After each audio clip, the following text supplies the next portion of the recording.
We are in a global community right now. If we were to meet up with our TKS buddy, we would need to take a flight. And when you're taking a flight, do you want to see beautiful skies out of your window, or do you want to see this? I think the answer is obvious.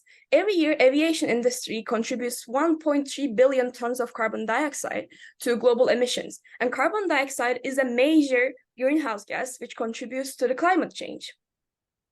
For a more tangible data, one flight generates 100 times more than a bus. So this is an industry with huge emissions, and we need to do something to fix this. Well, the solution is TENGs, triboelectric nanogenerators. But that's a mouthful. What is it? When you were little, when you were playing with a balloon, rubbed it all over yourself, put it in your hair, and your hair floated, or your cat's hair floated, you were discovering the basis of this technology. Everything is made out of atoms, which has protons and neutrons and electrons. All of these has different charges, and what we use as electricity is the flow of these charges. And when you put two dissimilar things together, there's a flow of charge, which is what we observe in these photographs as well. And triboelectric generators are harnessing this flow of electrons. We have a tribonegative and tribopositive plate, which one faces a positive pole inside and the other faces a negative pole inside. When something presses or causes friction between these two plates, in this case, it will be drag force, there's a flow of electrons, which we harness and later on use as our electricity. But why TENGs? There has to be a shift to innovation in this industry, because this is a very new technology. And when we are looking at making planes more sustainable, this is not what we focus on. Usually, industry focuses on biofuels, which is not very effective. And we are bringing innovation by focusing on the plane infrastructure itself. And we have incentive for airplane companies. In every flight, we are saving over $20,000. And this is a huge incentive for companies that wouldn't otherwise want to take action on this. And this material is made of fluoropolymers, which is very lightweight. And when we implemented it on the plane's body, it doesn't create much weight, and it doesn't create much increase in the fuel we need to use. And the specific reason we use triboelectricity is it focuses on applied force rather than piezoelectricity, which looks at deflection force, and which would prevent a very stable plane. So TENGs are more stable and more suitable for a plane. And on a plane, we would put these in friction points. On this diagram, you see the aerodynamics of a plane, and the red points are the ones with most friction, where we would implement this technology with aluminum alloy casing. Aluminum alloy casing is malleable, lightweight, resistant, and it is a very good fit for the plane itself because it's also very cost effective. 60% is the effectivity of the system. It is huge. It doesn't look like that, but it's huge because 20% of the whole fuel in the plane is used to overcome drag force. And if we mitigate 60% of the 20%, we have 12% fuel consumption saved. This means 156 million tons saved. And with this amount of carbon emissions saved, we can power 30 million homes for a whole year. This is huge. So join us in creating a more clean and sustainable future. Thank you. Amazing, Zeynep. Wow. Okay. What a note to end on. That was very solid. And again, good pacing. That was my timer right there. Great. Karan, you got kind of our last question round ready to go?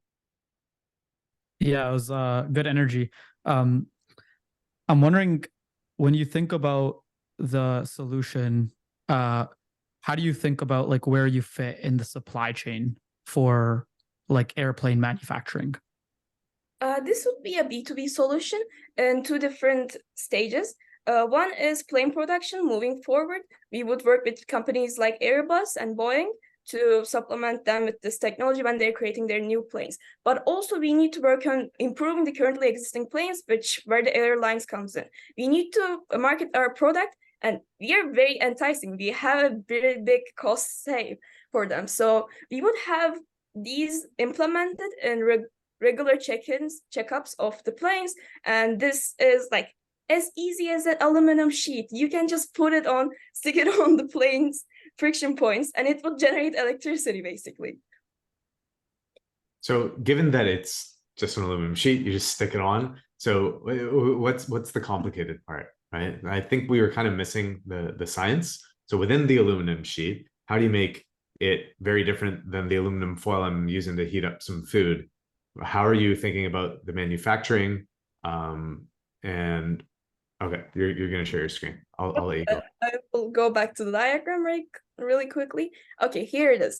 Aluminum is what we're using to encase this and give it more resistancy, and it's like what we are applying it as. But aluminum is not just the aluminum foil. We implement these triboelectric nanogenerators onto the aluminum foil itself, and this is like a sheet, basically two-sheet mechanism with a very, very small gap in between.